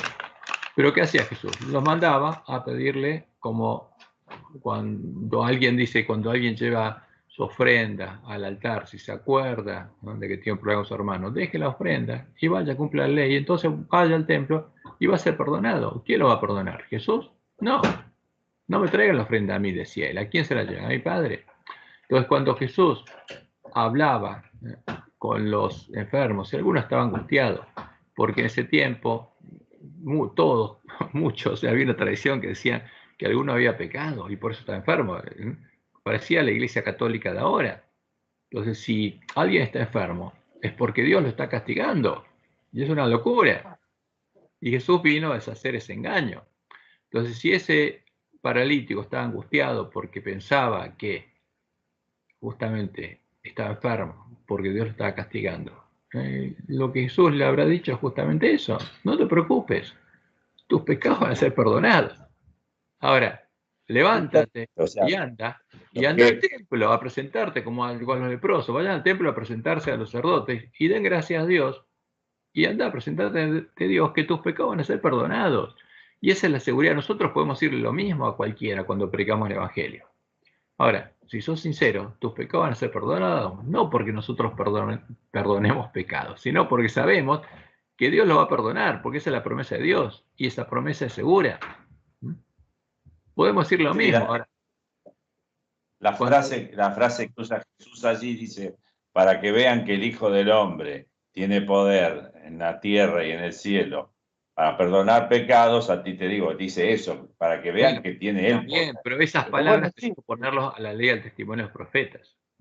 Seguro, lógico, yo también lo tengo claro, pero andáselo a entender a alguien que no tiene claro todo esto. Y tiene que arreglar su lámpara. Tiene que arreglar su lámpara, porque si no arregla su lámpara, no puede conocer la verdad.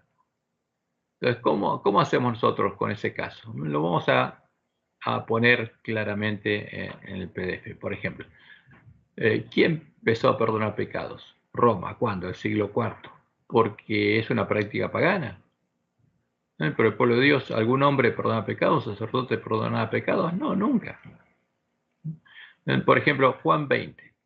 Acá está, esto es un caso típico y claro donde vemos justamente la introducción de las palabras de los sabios de Roma. Jesús se encuentra con María y le dice: no me toques, porque aún no he subido a mi Padre Mas ve a mis hermanos y diles, subo a mi Padre y a vuestro Padre, a mi Dios y a vuestro Dios. ¿A quién subo? A mi Dios. Fue entonces María Magdalena para dar a los discípulos las nuevas de que había visto al Señor y que Él le había dicho estas cosas. Cuando llegó la noche de aquel mismo día, el primero de la semana, estaban las puertas cerradas en el lugar donde los discípulos estaban reunidos por miedo de los judíos. Vino Jesús y puesto en medio de ellos le dijo, paz a vosotros. Y cuando les hubo dicho esto, les mostró las manos y el costado, y los discípulos se regocijaron viendo al Señor. Entonces Jesús les dijo, paz a vosotros. Como el Padre envió, así también yo os envío. Y habiendo dicho esto, sopló y les dijo, recibid el Espíritu Santo. Pero esto es un verso. Nosotros sabemos que Jesús estuvo 40 días, primero se apareció a los discípulos en el camino de Maús y después estuvo 40 días abriéndoles el entendimiento para que entendieran lo que ellos no entendían. Y Jesús les había prometido que ya no les hablaría por parábolas. ¿Y podían recibir ellos el Espíritu Santo? No, si no conocían la verdad, ni sabían para qué. Y cuando subió al cielo, 40 días después, le dijo que se quede en Jerusalén y que iban a recibir el Espíritu Santo dentro de pocos días. Entonces, ¿lo recibieron cuando Jesús resucitó? No, esto es un verso. Esto es contrario a todo lo que dice la Biblia y contrario a las palabras de Jesús. Este es un verso puesto por Roma. ¿Y ahora qué agrega? La autoridad para perdonar pecados. A quienes remitiereis los pecados les son remitidos y a quienes se los retuviereis les son retenidos. Entonces, si Roma no te perdona, nadie te puede perdonar. Y esto es un verso, esto es una mentira. Y es alevoso. Entonces, cuando uno pone línea sobre línea estas palabras, es claro. Ahora, Jesús no puede delegar una autoridad de perdonar pecados si él no la tiene. Si el Hijo del Hombre perdonó pecados y a los discípulos le dio autoridad de hacer lo mismo, entonces los hombres tienen autoridad para perdonar pecados. Pero es un verso. ¿Los hombres pueden perdonar pecados? No. Es una locura. Ese es el tema. ¿A quién remitieres los pecados les son remitidos y a quienes se los retuvieres les son retenidos? Y en Mateo 16 aparece ahí ese que le dice a Pedro que él tiene las llaves del reino. Pero Jesús en Apocalipsis dice que no. Y que todo lo que él ate y desate en la tierra, o desate en la tierra será todo en el cielo, etc. Pero es un verso. Esa parte que estás recordando, Cristian, a mí me hizo siempre mucho ruido. Lo que ates será atado acá y en el cielo, te doy la llave y todo eso. Siempre me hizo mucho ruido a mí. O sea, más allá de este, que yo no conocía todo esto que estamos estudiando, ¿no? Ajá. Antes, mucho antes, ¿no? Inclusive los escudos papales y el escudo de la Ciudad del Vaticano tiene esas dos llaves, la de oro y la de plata. Claro. Y que ellos dicen que es la autoridad de atar y desatar en cielo e infierno, claramente. Ahora, ¿Sí? pero, ¿qué dice Jesús? Le dice a los hombres que ellos, y la obra de Dios, y la obra de él en el santuario celestial, como nuestro intercesor, no, los hombres acá directamente. Pero esto es la obra, esto es lo que Satanás introdujo en el tiempo de la apostasía. Pero ahora está reflejado acá como si Jesús lo hubiera hecho. Como si Jesús es el que quitó el continuo. O sea, quitó de medio a su Padre, que perdona los pecados, y ahora a los hombres dice, bueno, perdona usted los pecados. Y Dios, pero Jesús enseñó otra cosa. ¿Qué enseñó? Fueron muy audaces con eso. Bueno, pues son caraduras, pero así son mentirosos y son así, son hijos del príncipe de este mundo. Ahora, ¿pero qué enseñó Jesús? Que cuando nosotros tenemos que orar, ¿a quién le tenemos que orar? A nuestro Padre, en secreto. ¿Y qué tenemos que pedirle a Él? Que nos perdone nuestros pecados. ¿A quién? A nuestro Padre. Ahora, Jesús se desdijo y cambió de opinión. No, bueno, perdone usted los pecados. No, es un verso. Pero para dar autoridad para perdonar pecados, Jesús tendría que tener autoridad para perdonar pecados, pero ningún hombre puede perdonar pecados, ¿no? Como dice claramente en el relato que leemos nosotros, porque le dijeron supuestamente los fariseos. Solo Dios puede perdonar pecados. Y es verdad. Y Jesús dice, no, para que vean que el Hijo del Hombre tiene autoridad para perdonar pecados. ¿Por qué? Porque tienen que reafirmar que Jesús tenía autoridad para perdonar pecados y se la dejó al Papa. Y a quienes remitieren los pecados les son remitidos y a quienes se los retuvieres les son retenidos. Pero esto no es verdad. A ver, vamos a ver acá. Mateo 16, 19, como dice ahí. Y a ti te daré las llaves del reino en los cielos, y todo lo que atares en la tierra será atado en los cielos, y todo lo que se atare en la tierra será desatado en los cielos. Entonces, si vos perdonás, Dios tiene que perdonar. Y si vos no perdonás, Dios no puede perdonar. Y, a ver, es una cosa de loco, pero está así. Está escrito. Mateo 18, 18, después le dice a los discípulos que también, de cierto os digo que todo lo que atéis en la tierra será atado en el cielo, y todo lo que desatéis en la tierra será desatado en el cielo. Otra vez os digo que si dos de vosotros se pusieran de acuerdo en la tierra, o sea, se reúnen en concilio y se ponen de acuerdo acerca de cualquier cosa que pidiereis, les será hecho por mi Padre que está en los cielos. No, mentira. Esto es mentira. Todo esto es mentira. Entonces, pero está en nuestras Biblias. Pero es mentira. Porque eso es claro. Sí. No, y la parte que dice perdonar 70 veces 7, algo así. Lo anulan con las respuestas mentiras. Entonces, ese es el problema. Entonces, cuando uno va al Apocalipsis, cuando ve las palabras de Jesús, ¿qué dice? Y también que cuando escribe, se llama la atención el que busques a otro y si no, que lo echen. Sí, ese es un proceso que establece la Inquisición. O sea, Jesús es el autor de la Inquisición. Pero, ahora, escribe el ángel de la iglesia en Filadelfia. Esto dice el santo, el verdadero. ¿Por qué? Porque Jesús ya sabía que iba a haber uno falso. El que tiene la llave de David. Ahora, ¿quién la tiene? ¿El Papa o la tiene Jesús? Y es una sola. No son dos. Eso del cielo e infierno es un invento de los hombres, es pagano.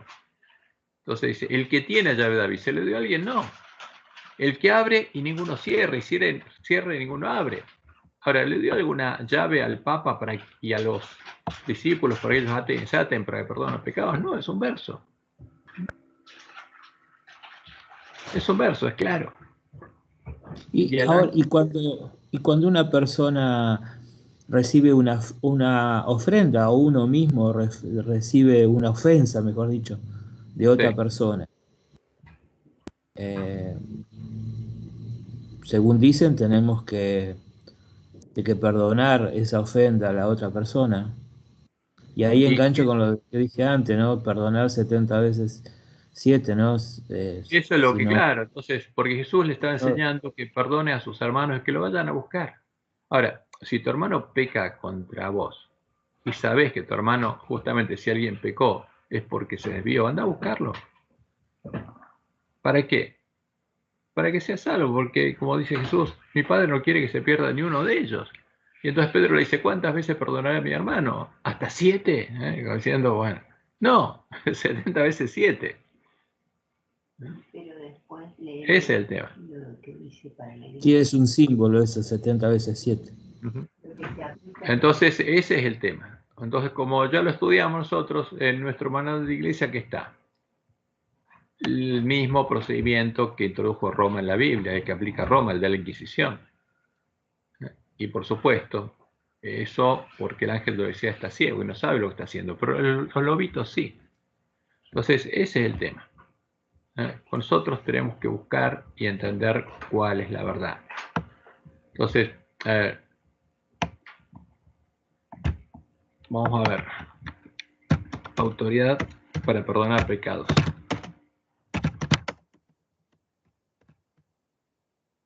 Me equivoqué.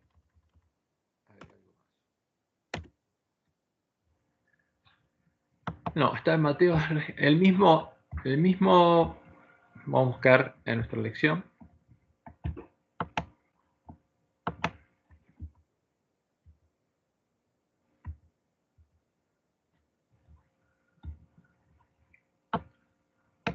Marcos capítulo 2, del 5 al 12. Vamos a ver en Marcos, cómo está en Marcos, y después lo vamos a buscar en Mateo.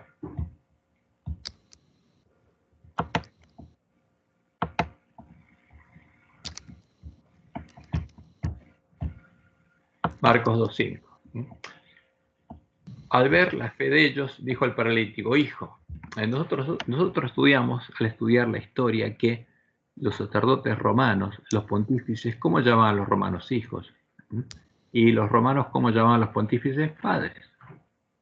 Entonces, hijo, tus pecados son perdonados, es lo que dice un sacerdote romano.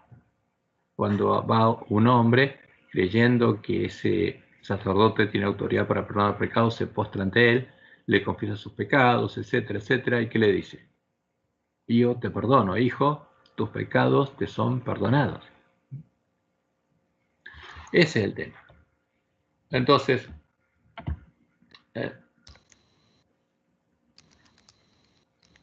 vamos a ver Mateo 9:2. A ver, la otra vez estaba buscando, esperen, pues vamos a leer todo esto. Estaban ahí sentados algunos de los escribas, los cuales cavilaban sus corazones. ¿Por qué habla este así? Blasfemias, dice. ¿Quién puede perdonar pecados sino solo Dios? ¿Jesús se apartaría de esto? No. Justamente sí, él le enseñó a orarle a quién, a nuestro Padre, para que nos perdone. Y conociendo luego Jesús en su espíritu que cavilaban de esta manera dentro de sí, les dijo: ¿por qué caviláis así en vuestros corazones? ¿Qué es más fácil decir al paralítico, tus pecados te son perdonados, o decirle, levántate, toma tu lecho y anda? Para que sepáis que el Hijo del Hombre tiene potestad en la tierra para perdonar pecados, dijo el paralítico. A ti te digo, toma tu lecho, levántate, toma tu lecho y anda. Entonces, ¿qué quieren reafirmar acá? Que el Hijo del Hombre tiene potestad en la tierra para perdonar pecados, o sea, ocupando el lugar de Dios. Pero como dice la Biblia, eso es lo que haría el hombre de pecado. ¿Jesús es el hombre de pecado? ¿Que se siente al templo de Dios como Dios haciéndose pasar por Dios? No, esto es un pecado.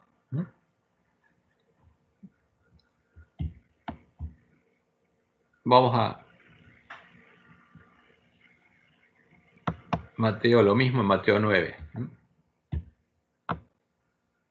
Pues para que sepáis que el Hijo del Hombre tiene potestad en la tierra para perdonar pecados, dijo entonces al paralítico, levántate, toma tu cama y vete a tu casa.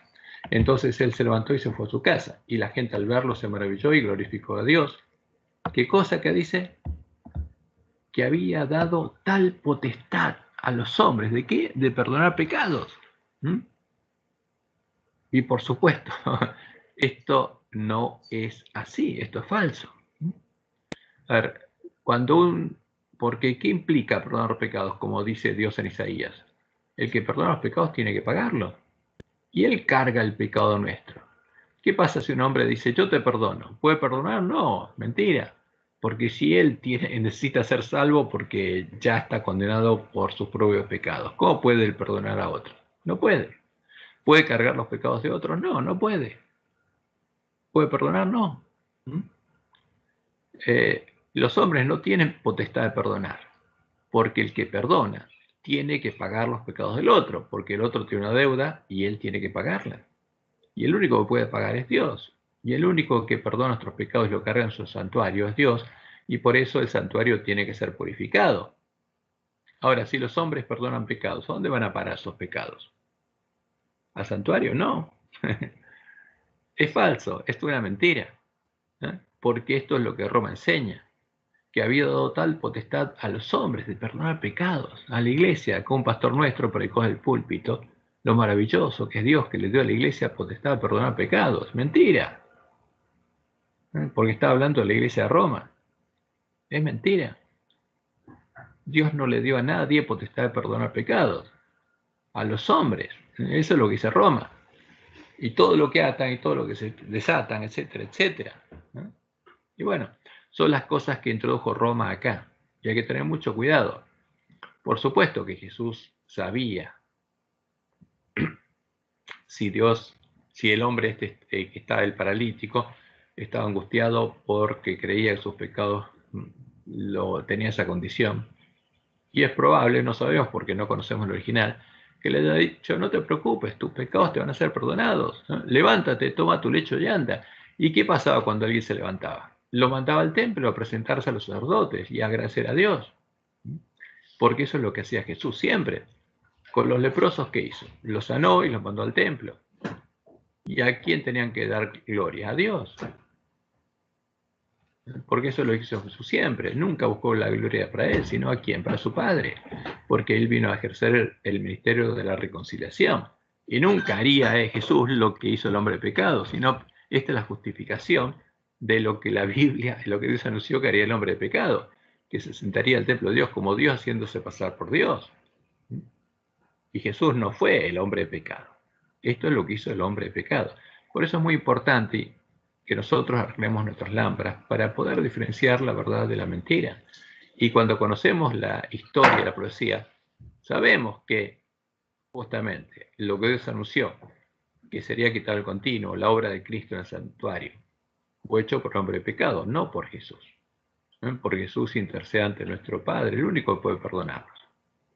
Y que esto es una mentira, y esta es la justificación, como Dios les mostró en el White, y cambiaron las palabras de la Biblia para justificar las falsas doctrinas de Roma, y especialmente para cubrir las espaldas del hombre de pecado. Pero la misión del polantista es reparar la brecha sobre el Papa y la Santa Ley de Dios. Y eso es lo que tenemos que hacer. Ahora, volviendo y dándole un cierre a nuestra lección porque se nos hizo larga. El tema es justamente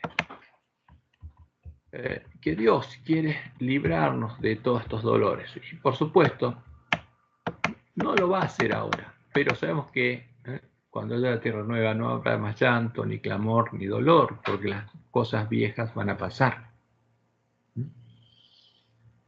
Y tenemos que tener cuidado, porque si simplemente nos fijamos, como hacen, por ejemplo, los jesuitas, y toman una historia de Jesús y le dicen que eso se puede revivir ahora, y te dicen que hables con Jesús y le ores a Jesús y le pidas que te sane. Y nos encontramos en un grave peligro. Por eso nosotros tenemos que entender cuál es la verdad y tenemos que darles alimento a tiempo a nuestros hermanos. Por eso cuando nos preguntan ¿qué sucede cuando oramos por sanidad y no recibimos respuesta? ¿Qué le pasa a un enfermo? Cree que, como lo pone en nuestra lección, tiene el problema del paralítico, que no estaba enfermo y está angustiado por eso. Y no es así. Porque Jesús mismo, cuando anuncia la profecía, también sufrió nuestras enfermedades. ¿Y por qué? ¿Alguna vez pecó? No. ¿Y por qué? Simplemente porque tenía nuestra misma carne y sangre y los hombres nos enfermamos. Ahora, por supuesto, Dios quiere curarnos. Pero lo más importante es curar nuestra mente y nuestro corazón. Lo que necesitamos es la vida eterna. Y lo que vivimos en este mundo es transitorio. Entonces, por ejemplo, si vamos al libro de Isaías.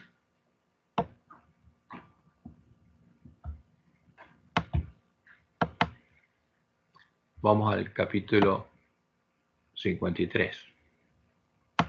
Que anuncia la profecía de Jesús. Isaías 53:3. Despreciado y desechado entre los hombres, varón de dolores, experimentado en quebrantos, y como que escondimos de él el rostro fue menospreciado y no lo estimamos. Ciertamente llevó él nuestras enfermedades. ¿Qué llevó? ¿Se enfermaba Jesús? Por supuesto que sí. Si era en todo como nosotros. Ahora él se salvaba, nunca se resfrió, nunca.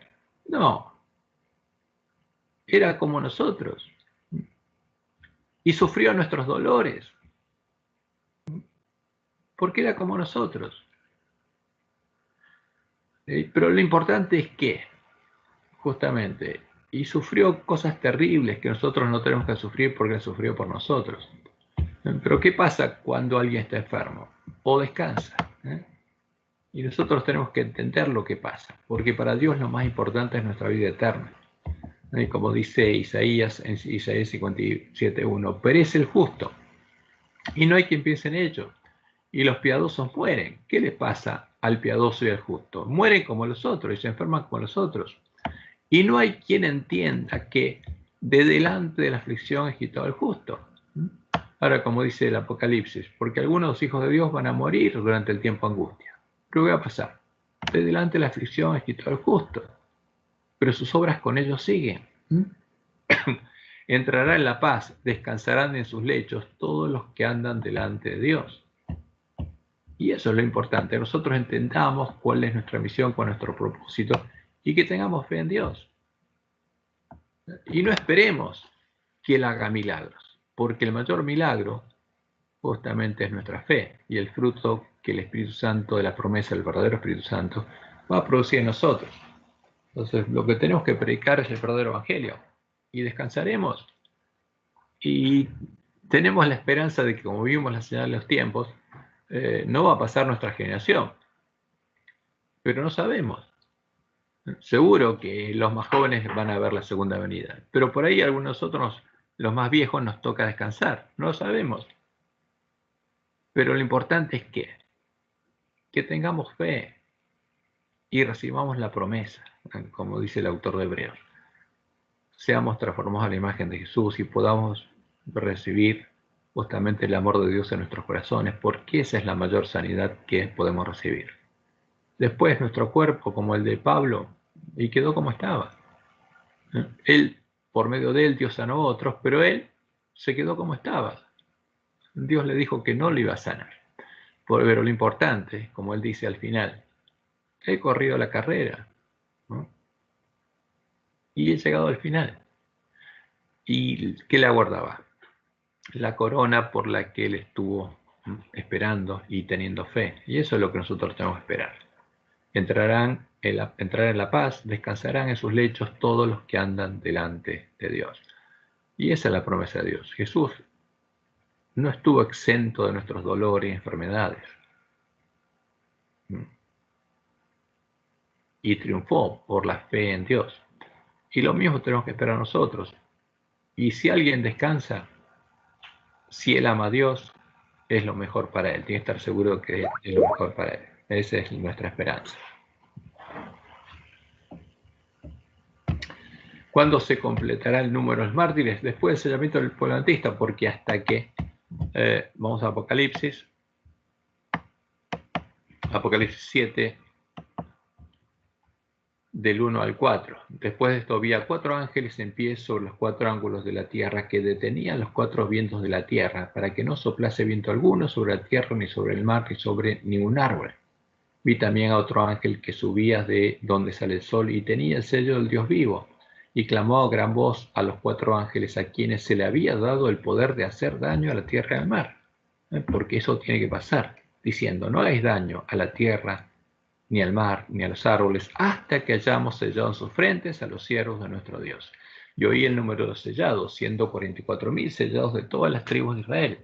Estos son los sellados antes de que Dios empiece a soltar los vientos y haya daño a la tierra y al mar, antes de que suene la primera trompeta.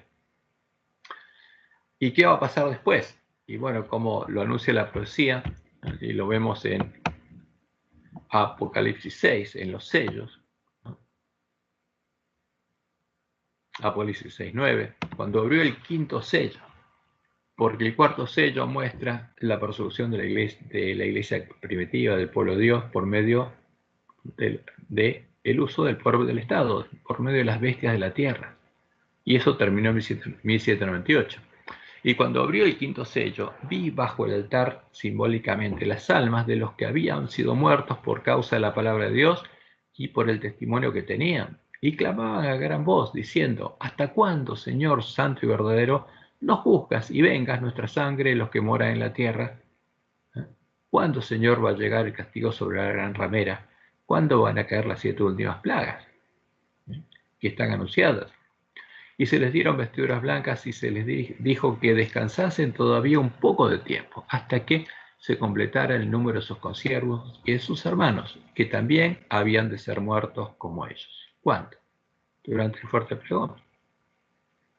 Entonces, como Jesús lo anunció claramente en Mateo 24.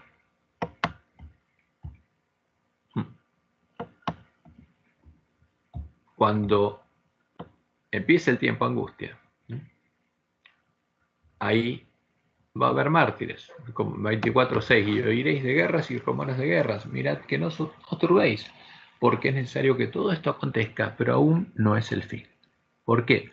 Porque cuando se estén peleando entre ellos, quiere decir que todavía no se unieron. Pero cuando llegue el fin, primero se van a unir todas las rameras de la tierra, se va a formar la triple alianza y van a salir a buscar a los reyes de la tierra. Y se van a unir todos en el nuevo orden mundial, con un propósito. Porque se levantará nación contra nación y reino contra reino, y habrá pestes y hambres y terremotos en diferentes lugares, y todo esto será a principio de dolores. Entonces, cuando pase eso, no se preocupen, porque no es el fin. Ahora, cuando se unan, ahí sí. Pero después va a llegar el tiempo de angustia. Entonces, os entregarán a tribulación y os matarán. Porque va a haber mártires, sí, Jesús está diciendo. En la última generación va a haber mártires. Y seréis aborrecidos de toda la gente por causa de mi nombre. Porque van a predicar el mensaje de los 3 ángeles y diciendo que adoren al verdadero Jesús, a Jehová. Porque el verdadero Jesús es Jehová, que se hizo hombre, es el Dios fuerte, el Padre eterno. Muchos tropezarán entonces. ¿Quiénes? Los que no se hayan preparado. Y se entregarán unos a otros y unos a otros se aborrecerán. ¿Quiénes van a aborrecer? Los muchos que no estén preparados a los pocos que hayan estado preparados.